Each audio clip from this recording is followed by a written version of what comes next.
सीधे शुरुआत करते हैं डॉक्टर फारूक अब्दुल्ला से, क्योंकि एंग्री फारूक का चेहरा आज एक बार फिर सामने आया है। और फारूक अब्दुल्ला ने आज न सिर्फ जम्मू कश्मीर को लेकर मरकज को घेरा है, बल्कि खारजा पॉलिसी, फॉरेन पॉलिसी को लेकर भी ताबड़तोड़ हमले मरकजी हुकूमत पर करते हुए साफ कर दिया है मरकज हर महाज पर नाकाम है। और यही वजह है कि पार्लियामेंट के अंदर हर महाज से बचने के लिए और नाकामियां उठाने के लिए तरह तरह के बहाने किए जाते हैं। फारूक अब्दुल्ला ने कहा कि जब पुलिस एहलकार की जान सलामत नहीं है तो आम लोगों को हिफाजत कैसे होगी।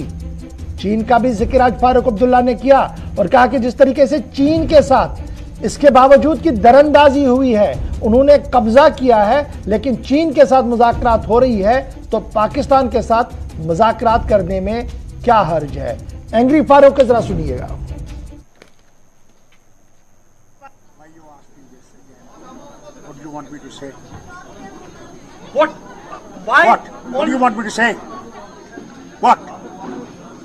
I'm simply asking because... What do you want me to say?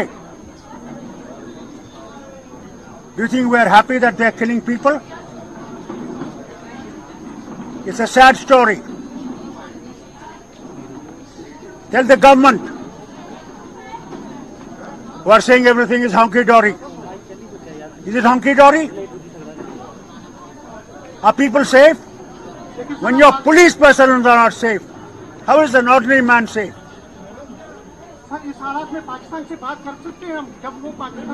You have to talk. There is no way out. You can talk to China. What do you say about that? Huh? China is coming forward. They are occupying our territory. They have made their own houses in their territory. Does Government of India allow discussion in the Parliament to understand what the Chinese are doing? What is way out? But Pakistani terrorists are killing. So why we are giving a clean sheet to them? Farooq Abdullah साहब को आप सुन रहे थे, जरा सीधे चलते हैं जी। BJP के तर्जमान अनिल गुप्ता साहब हमारे साथ हैं, मारूफ तजिया निगार और साउथ एशिया की पॉलिटिक्स को समझने वाले सुहेल काजमी साहब भी मेरे साथ हैं। पहले जरा ब्रिगेडियर साहब आपके पास बहुत शुक्रिया जी ज्वाइन करने के लिए। फारूक साहब को आप आज एंग्री फारूक के मूड में देख रहे थे और कह रहे थे जनाब न तो स्टेट पॉलिसी सही है और ना ही फॉरेन पॉलिसी सही है, दोनों जगहों पर एक बड़ा सवाल डॉक्टर फारूक अब्दुल्ला ने आज उठाया है। गौर साहब देखिए, डॉक्टर फारूक अब्दुल्ला उस व्यक्ति की तरह है वो जिसकी सल्तनत चली गई है। जब इनकी सल्तनत थी तो इनको लगता था सब कुछ हंकी डोरी है, सब कुछ ठीक ठाक है। अब जब सल्तनत चली गई है तो इनको लगता है कुछ भी ठीक नहीं है। क्या इनके जमाने में पुलिसमैन नहीं मरते थे? क्या इनके जमाने में टेररिस्ट अटैक नहीं होते थे? क्या इनके जमाने में कश्मीरी पंडित के ऊपर हमले नहीं हुए? ये सब इनके जमाने में हुआ, तब ये चुपचाप बैठे थे। अब क्योंकि इनकी सल्तनत चली गई, अब ये कहते हैं कुछ भी हंकी डोरी नहीं है। अब देखिए, बात कर रहे हैं ये फॉरेन पॉलिसी की। इस वक्त अगर किसी भी सरकार की, जितनी भी सरकारें हुई हैं, सबसे कामयाब फॉरेन पॉलिसी भारत की है। कश्मीर के मसले के ऊपर मुस्लिम देशों ने भारत का साथ दिया, पाकिस्तान का नहीं दिया। क्लाइमेट चेंज में इस वक्त दुनिया को लीड कर रहा है Bharat. Prime minister of UK ने यूके की पार्लियामेंट में कहा, प्राइम मिनिस्टर मोदी की प्रेज की कि वो सूरज की तरह हैं। रूस के प्रेसिडेंट व्लादिमीर पुतिन कोविड के बाद सबसे पहले विदेश यात्रा पर आए भारत में। अभी चीन को घेरा हमने, ये क्वाड बनाकर, क्वाड को बिना एक मिलिट्री अलायंस बनाए हुए फिर भी चीन को रोका। ये सारी चीजें फॉरेन पॉलिसी में है। लेकिन अफसोस है कि फारूक अब्दुल्ला साहब और नेशनल कॉन्फ्रेंस की जो टनल विजन है कश्मीर की तरह, उसी तरह उनकी फॉरेन पॉलिसी भी टनल विजन है। इनकी फॉरेन पॉलिसी में एक ही नुक्ता है और वो है पाकिस्तान। पाकिस्तान से बात करो, पाकिस्तान से बात करो। अरे भाई क्या बात करें पाकिस्तान से, पहले ये तो बताओ। सिर्फ ये कह के पाकिस्तान से बात करो, पाकिस्तान से बात करो, ये सोचते हैं कि इनको फॉरेन पॉलिसी मालूम है। इनको फॉरेन पॉलिसी का अलग भी मालूम नहीं है। इसलिए मैं डॉक्टर फारूक अब्दुल्ला से यही कहूंगा कि जो आप हैं वैसे ही रहिए। पहले अपनी पार्टी को संभालिए, अपने आप को संभालिए और फिर बात कीजिए भारत सरकार की फॉरेन पॉलिसी की। अच्छा जी, ये जो इंटरनल सिक्योरिटी पर आज फारूक साहब ने सवाल उठाया कि जनाब जब सिक्योरिटी पर्सन सेफ नहीं है, पुलिस वाला सेफ नहीं है, तो हम क्या जमानत दें। आज उमर ने भी इस बात को दोहराया, कहा कि जनाब जो हमें वादा दिया गया था कि सब कुछ ठीक होगा, अलगाववाद खत्म होगा, अलहदगी पसंद की सोच खत्म होगी, वो तो कहीं दिखती नहीं है। और जो इस तरीके से अब टारगेट किलिंग्स हो रही है, वो तो सीधे से इसको गिना रहे हैं कि ये फेलियर है स्टेट का। देखिए, अलहदगी पसंदगी तो खत्म हुई है, इसमें कोई दो राय नहीं है। आज हड़ताल के कैलेंडर ही यहां पर चल रहे हैं। अब हुर्रियत को कोई पूछता नहीं है यहां पर कश्मीर के अंदर। इससे बड़ी सफलता और कामयाबी क्या होगी। यहां तक ये टारगेटेड किलिंग कहते हैं, मैं इसे टारगेटेड किलिंग नहीं कहता हूं, ये रैंडम किलिंग है। ये कमजोरी का निशान है।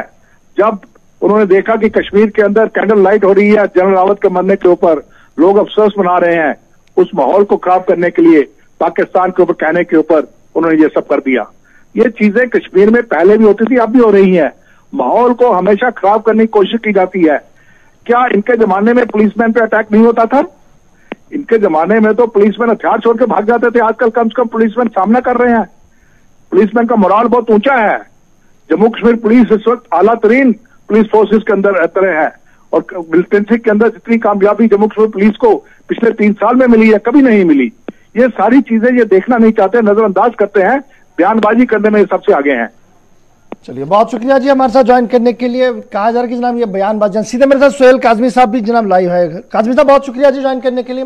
दोनों स्टेटमेंट्स आपके सामने। फारूक साहब को भी आपने सुना, इन एंग्री मूड, और ब्रिगेडियर साहब जिस तरीके से डिफेंड कर रहे थे। जनाब फॉरेन पॉलिसी का ये भी तो जानते नहीं है और बात करते हैं बातचीत की, लेकिन कैसे आप इन दोनों को आप डिफरेंशिएट करेंगे? आपका विजन क्या कुछ कह रहा है? क्योंकि आप पॉलिटिक्स को भी देखते हैं, स्टेट पॉलिटिक्स को भी देख रहे हैं, और आपको यह भी पता है कि भारत पाकिस्तान के रिश्ते कैसे हैं। देखिए, सुनील गुप्ता जी ने कहा तो ये जो कर रहे हैं, मैं समझता हूँ वो वाजिब नहीं है। फॉरेन पॉलिसी इंडिया की इस वक्त बिल्कुल ठीक है और पूरी दुनिया मान रही है कि इंडिया जो है एक प्रोग्रेसिव नेशन की तरह आगे बढ़ रहा है, जिसमें दो राय नहीं है। लेकिन जहां तक फारूक अब्दुल्ला साहब का रिएक्शन है, नेचुरली स्वाभाविक है। एक तो एज उनकी अब 88+ है, दूसरा ये है कि 2 साल से सियासी सारा ढांचा बंद है और जम्मू कश्मीर यूनियन टेरिटरी को मरकज सोच रही है, लेट कर रही है। किस वजह से, क्या वजूहात है उनकी कि डिलिमिटेशन और उसके बाद इलेक्शन और क्या क्या चीजें हैं। तो नेचुरली एक पॉलिटिशियन जो 3 बार चीफ मिनिस्टर रहा हो, जिसके वालिद यहाँ चीफ मिनिस्टर रहे हो, बेटे चीफ मिनिस्टर रहे हो, और 2 साल से सियासत नहीं हो रही जम्मू कश्मीर में, पॉलिटिकल एक जो अखाड़ा है वो शुरू नहीं हो रहा, तो नेचुरली एक इंसान तो फ्रस्ट्रेट होता है। और दूसरी तरफ जो इन्होंने कहा कि किलिंग्स, हाँ, कुछ Kashmir being a sensitive place, Pakistan की भी फिराक होती है कि कश्मीर को बॉयल रखे, चाइना को भी होती है, लेकिन उसके लिए फारूक अब्दुल्ला साहब को परेशान होने की जरूरत नहीं है या रीजनल लीडर्स को परेशान होने की जरूरत नहीं है। उसके लिए मरकज बैठा हुआ है और एक चेंज जो माइंडसेट में है जम्मू कश्मीर के लोगों में है। हाँ, डिलेड प्रोसेस है मरकज की तरफ से, टाइम बहुत वेस्ट कर दिया, यहाँ एडमिनिस्ट्रेटिव विंडो सारी बंद हैं, तो अफसोस है, हमें भी अफसोस है। लेकिन यह है कि उसकी तरफ, गवर्नमेंट की तरफ उनको बताना चाहिए कि ये चीजें जल्दी कीजिए ताकि जितने भी यहाँ कॉर्पोरेशन हैं, बाकी हैं, लोगों की, आम बंदे की सुनवाई हो सके। और जिसकी तरफ मोदी साहब ने 5 अगस्त 2019 को visit Kashmir address to nation किया था, वो सब चीजें ऑन ग्राउंड दिखनी चाहिए। आपका यह मानना है कि इस तरीके के बयान देकर एक प्ले टू गैलरीज किया जा रहा है, सेंटिमेंट्स को टच करने की कोशिश की जा रही है, क्योंकि रेस्ट ऑफ द पॉलिटिक्स तो वहां कश्मीर में ही करनी है?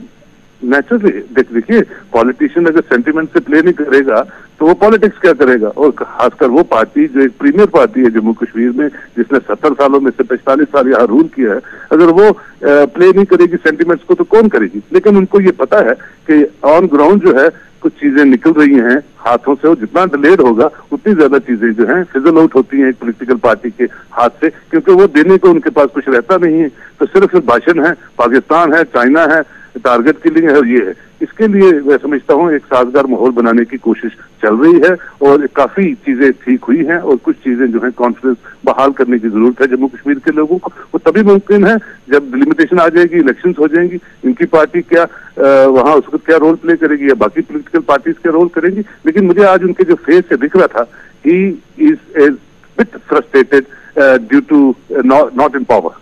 बहुत शुक्रिया जी सोहेल काजमी साहब हमारे साथ ज्वाइन करने के लिए। काजमी साहब का मानना है कि जनाब पावर से बाहर है तो बड़ी बयानात इस तरीके के आते हैं, लेकिन बाप तो जम्मू में, यानी फारूक साहब जम्मू में थे और बेटा उमर अब्दुल्ला नॉर्थ कश्मीर में थे और नॉर्थ कश्मीर में क्या कुछ उमर अब्दुल्ला कह रहे थे, जरा देख लीजिएगा।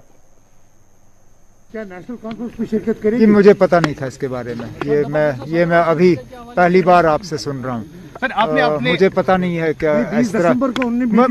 अब मैं आपसे सुन रहा हूँ ना, मैं पहले तो हमें मैं ये कंफर्म करूँ ना कि क्या ये वाकई है, अगर है तो उसके बाद हम इस पे बात करेंगे। मेरे इसके बारे में मालूम नहीं था। क्या मतलब? एक जमाने में पीएचडी हुआ अभी भी है ना, चर्चा चलती थी इसके, लेकिन आजकल कहीं दूर दूर तक नजर नहीं आ रहा। नहीं ना, ये आपकी गलतफहमी है। अभी 10 दिन पहले मुलाकात हुई उसकी, लेकिन अब 10 दिन पहले उनकी मीटिंग हुई और काम उनका चल रहा है। ये थोड़ी ना कि रोज रोज वो मीटिंग करेंगे सिर्फ आपको खुश रखने के लिए।